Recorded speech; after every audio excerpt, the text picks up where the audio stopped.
Hello and welcome to a new episode of Arguably the Reading Quest. So in today's episode, I will suggest you books regarding poetry, where to start reading poems from. Why poems? Because if you have understood poetry of a language, I believe you have all the rights to assume that you are comfortable in the language.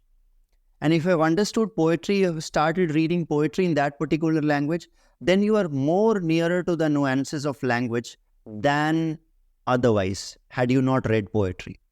So reading poems is the surest sign to understand the metaphors, the cultural symbolism of the language that comes directly from the heartland of that particular culture itself.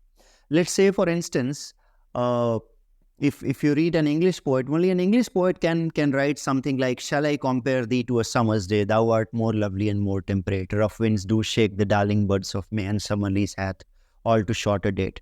Sonnet number 18 by Shakespeare.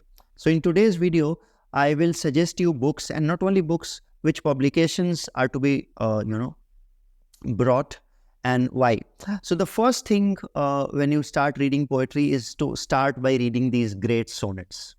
So sonnets are a very powerfully moving and evocative form of poetry and has been popular for more than 450 years or so. So this collection, this is Great Sonnets by Paul Negri, published at Dover Publication. And this contains a rich selection of 170 English and American sonnets by more than 70 poets. And included are such masterpieces such as Shakespeare, "Shall I compare thee to a summer's day?" John Donne, "Death not be proud," Milton on his blindness, Wordsworth, "The world is too much with us," Keats on first looking into the Chapman's Homer. So this will Frost, Millay, plus poems by Spenser, Sidney, Burns, Blake, Byron, Longfellow, Tennyson, Poe, Swinburne, Wilde, Robinson, and many more.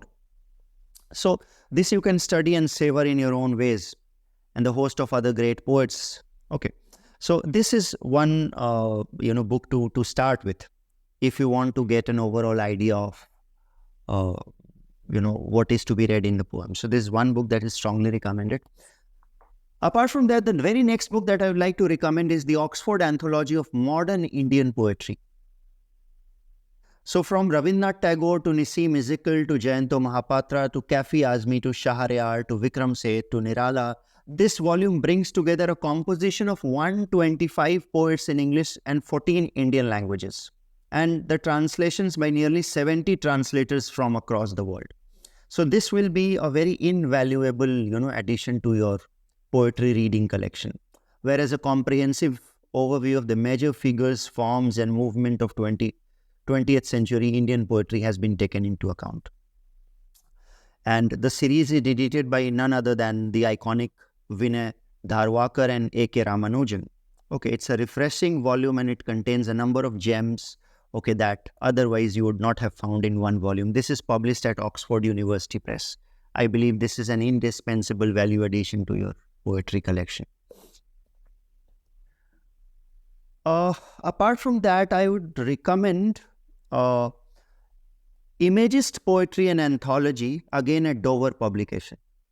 Why I am recommending this? Because many of the 20th century important and influential poets, rallied under the banner of Imagism, a radical poetic movement that, extends the frontier of English literature.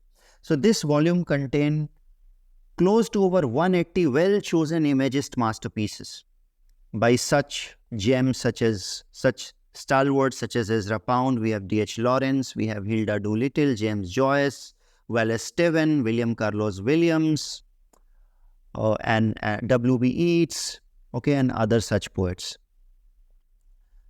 So several of these poems have appeared in this book for the first time. So this will give an overall bird's eye view of the modernist movement in European literature and how it has culminated into Imagist poetry in British and American traditions of poetry is to be seen. So this is one invaluable addition to your.